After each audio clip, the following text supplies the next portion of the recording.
Hi, I'm Jennifer Ruggles. I take this class online as part of my degree emphasis.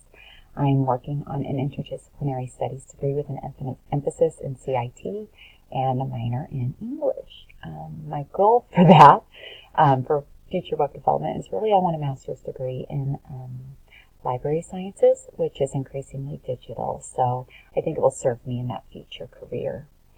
My greatest strength I bring to this class is I'm a really hard worker and I'm a really great encourager and validator. I will be y'all's cheerleader. I will respond. I will work hard to get my own stuff done. So I'm good at that. My perceived weakness is this is all brand new. If I had the opportunity online to have taken English as my emphasis and CIT as my minor, I would have done it because I have no CIT background.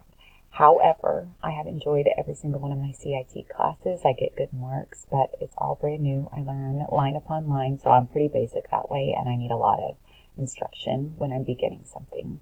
So that's what I will require help on. Oh, I live in Richmond, Texas, which is outside of Houston. Something unique about me is once I ate 8